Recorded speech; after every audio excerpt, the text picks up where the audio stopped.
I am Judy, and I am 33 years old.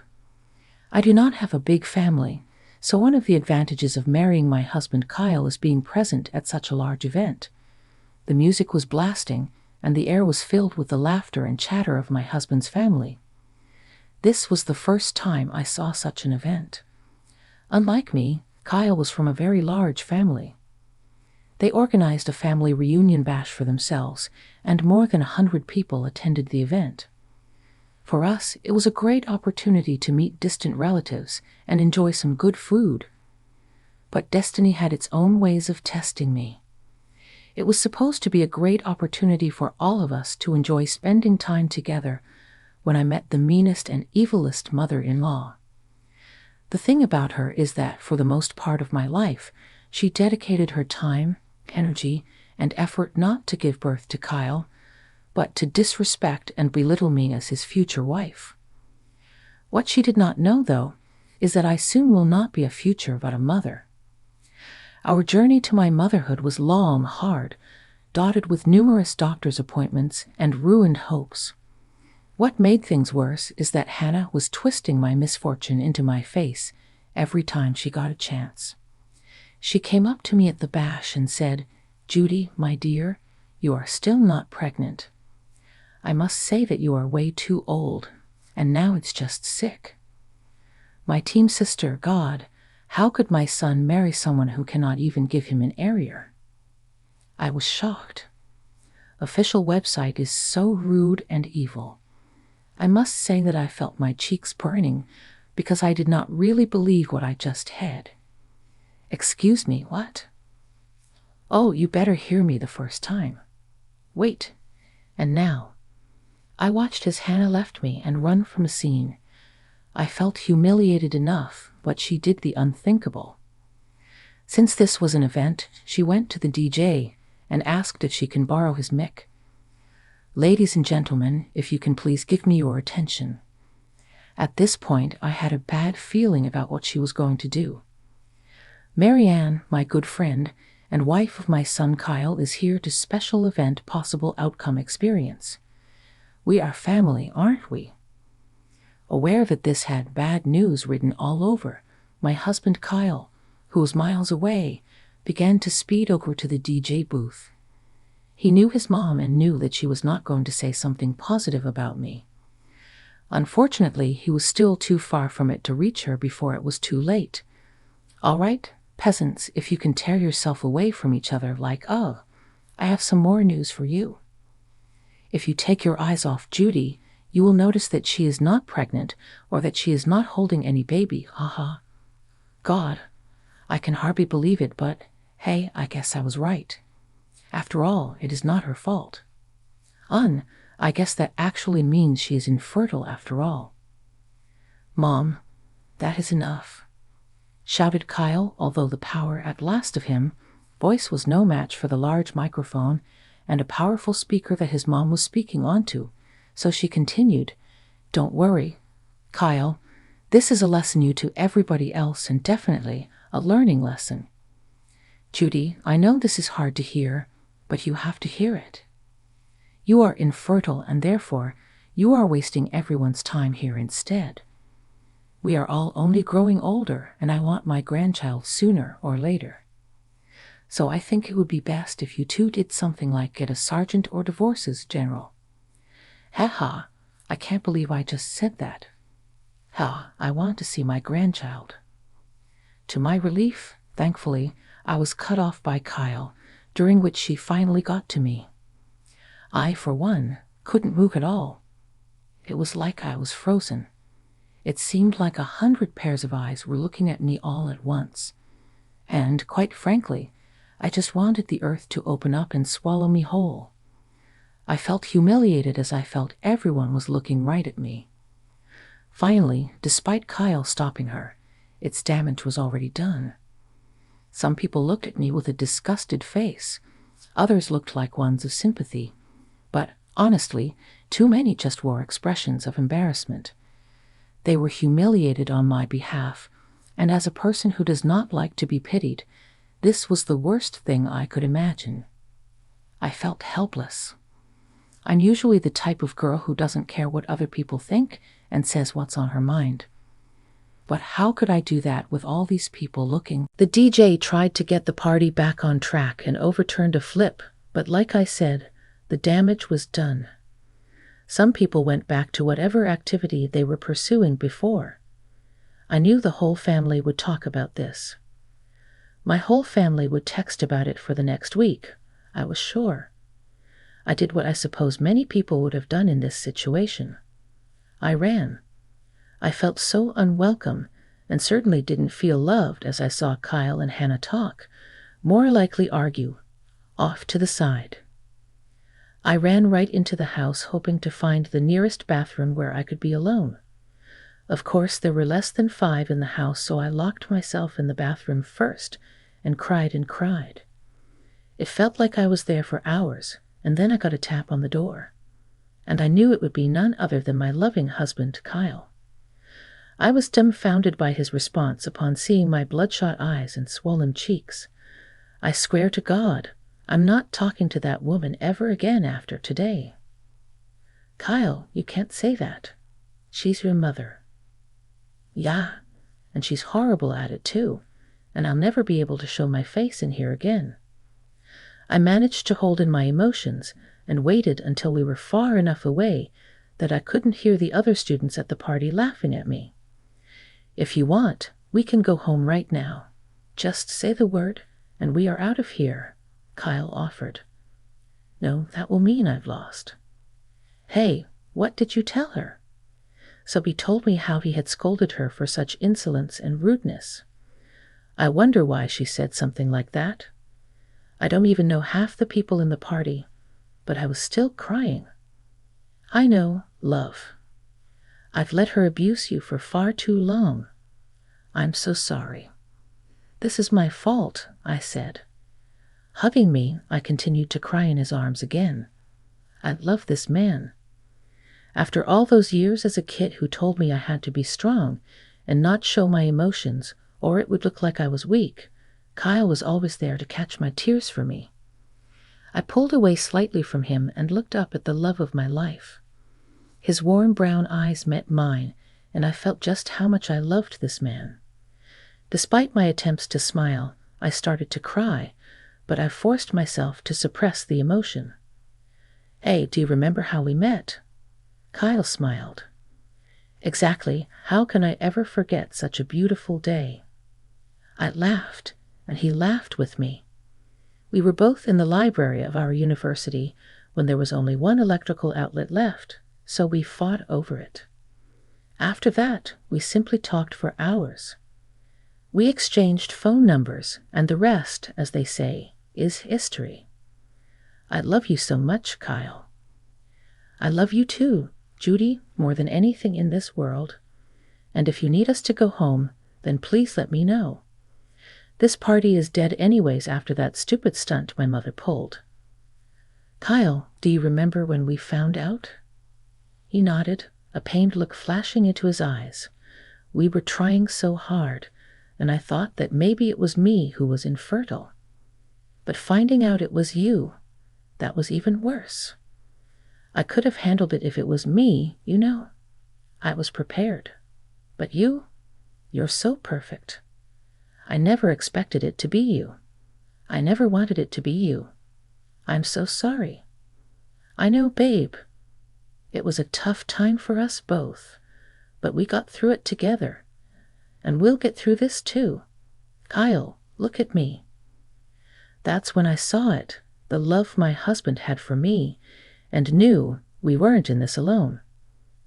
Kurt says you should tell her the truth. What? No way. I should have just been honest with the family about everything. I had no idea my mother harbored this kind of resentment towards us for not having kids yet. And worse yet, she automatically assumed it was your fault. It was stupid to keep any of it secret to begin with. If I would have just told her it was my fault from the beginning, then none of this would have happened. Kyle, don't beat yourself up. Even if you acknowledge there's something wrong with your mother. She would have found some way to humiliate me no matter what you did. You're right. I mean, she invited 100 people. That's just absurd. So, no, I'm not going to do that. Wait here. I'll be back, he said as he let go of me and left the bathroom.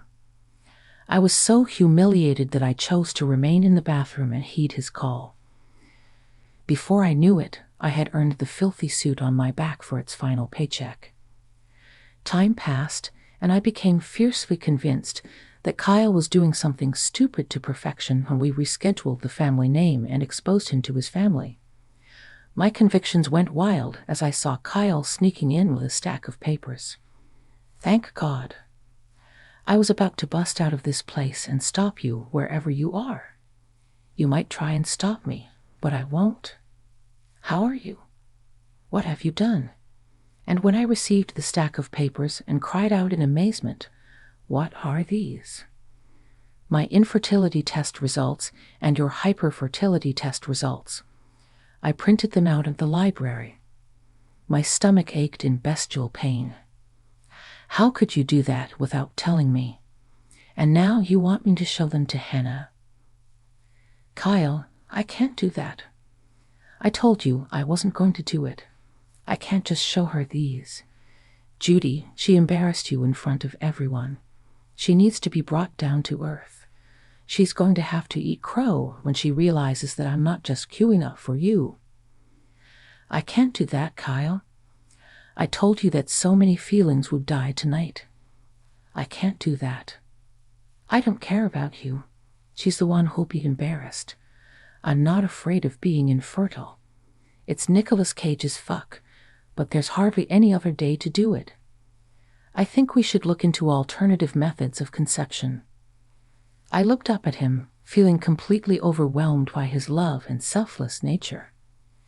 How on earth could he be willing to sacrifice him like this?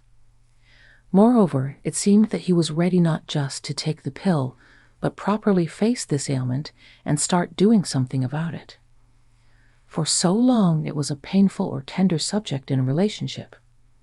However, as I was looking into his loving eyes, I was thinking about all the healing and growth he did to get to the point where he can see so clearly and give me so much compassion. But Kyle, it's not just that. It's also that she never respected me. She never even tried to get to know me. And she's just making fun of my inability to have babies. I had it. Kyle put his arm over my shoulders, pulling me closer. I know, Judy, and that's exactly why we have to do this. We have to show her that we can't be pushed around, he told me. I looked back up at him, feeling grateful. We went to meet the crowd outside. It was funny how everyone just seemed to go back to having fun. Little did they know that there's more chaos waiting for all of us. I gave Kyle one more, "Are you sure?" look, and he reassured me with an inviting nod as he led me to the very same place where I felt embarrassment only hours ago. Kyle took the mic and stood in the center of the people. "Attention everyone, we have something to say," he shouted, and for the second time that evening, people turned their heads towards the booming voice. My wife was wrongfully attacked, and to make matters worse, it was conducted in a fairly mean way a few hours earlier. Now she'd like to provide her own take on the subject. Kyle presented me with the mic. I felt my breath catch in my throat. I looked over the crowd and locked eyes with one person. That was Hannah, and she was staring at me in complete and utter disgust as she was approaching our booth. Hello everyone, for those privileged enough to know or hear me speak. I'm Kyle's wife and Hannah's daughter-in-law.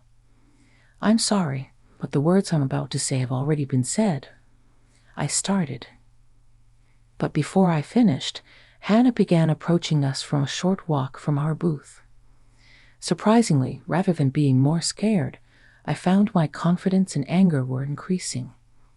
I got tired of her disgusting comments about me that were stunting me from growing and becoming confident. Kyle was right.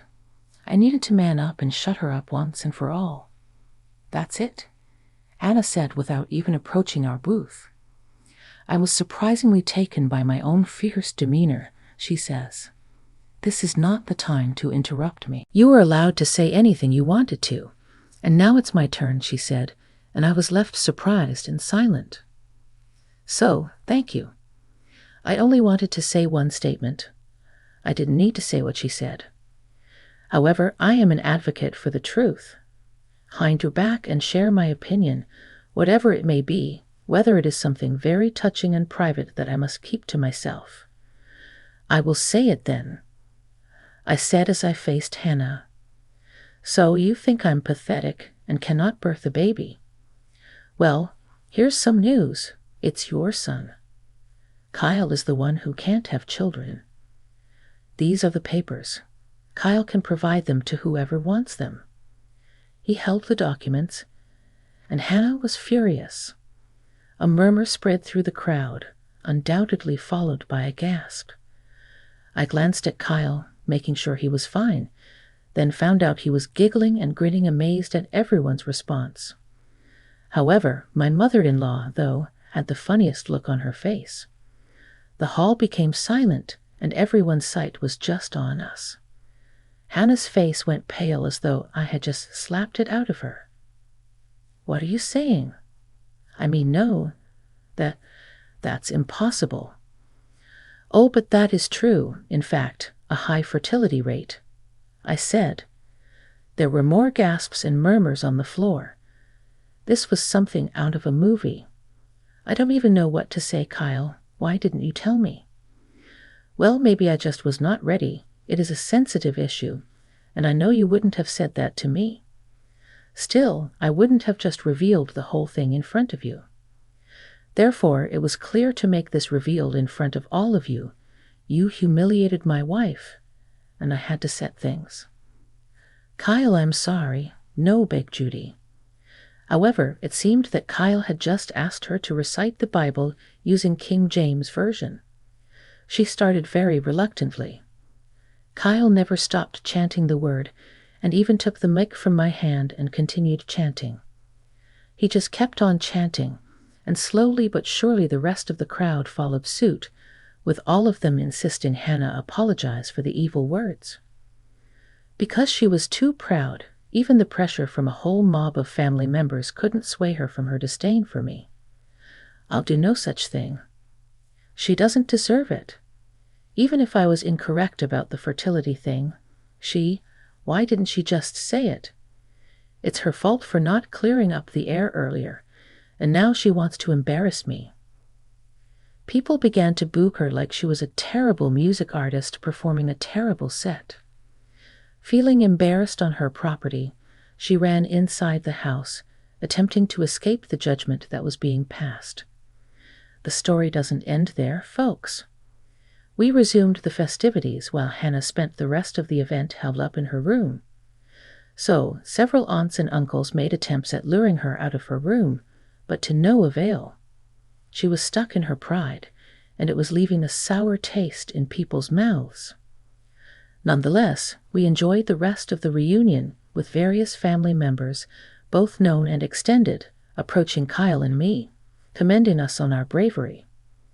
Some people were glad we finally put that woman in her place, and others didn't know the extent of her maliciousness reached this far. We ended the evening being closer. It truly felt like a big old happy family reunion by the end, which I was so grateful for. After the family reunion fiasco, I was exhausted and drained. But the next day, we received a call from one of Kyle's aunts. She said that the family had a meeting and agreed that they wouldn't include Hannah in any future family events until she apologizes. They'd also recommended that we remain distant from her until she can grow up and take accountability. I agreed with the decision wholeheartedly. After all, I didn't want to be subjected to her cruel remarks again. I wasn't surprised by the decision, as I knew how stubborn and unapologetic Hannah could be. But it still stunned me to hear that our family was now officially divided due to Hannah's incessant hatred towards me. Kyle and I discussed the situation, and we both agreed that it was time to move on. We couldn't keep enabling Hannah's toxic behavior by being bystanders in her abuse, and we needed to protect our mental health. We were already going through so much, and especially since we wanted to start a new chapter in our lives and build a family of our own, it was time to say goodbye to the drama and focus on building a happy, healthy life together. So we said our goodbyes to Hannah without any regrets or second thoughts. We sent her an email detailing our feelings, and Kyle left her a long voice note telling her that he would love for her to be part of the new life that we're trying to build, but there was no way he was going to allow toxicity and negative energy to be part of it. Unsurprisingly, she never responded, and to this day, we haven't gotten a response from her. Turns out she prioritizes her pride so much that she's willing to give up her relationship with her potential grandchildren. Good riddance to bad rubbish, as they say. We didn't need that kind of negativity in our lives anyways, and we were better off without her. But deep down, I couldn't help but feel a twinge of sadness. You won't be surprised, but she never answered. And today we still do not. It looks like she values her pride so much that she is ready to part with her relationship with future grandchildren. At least with Kyle's. But I still remembered that Hannah remained Kyle's mom. I dreamed that someday I would be able to hug her as an in-law. But it was clear that ain't gonna happen. I don't know how she is now. I'm not interested in her current affairs. The only thing I do know is that I will never forget that day. Moreover, I will never let anyone make me feel like some creature.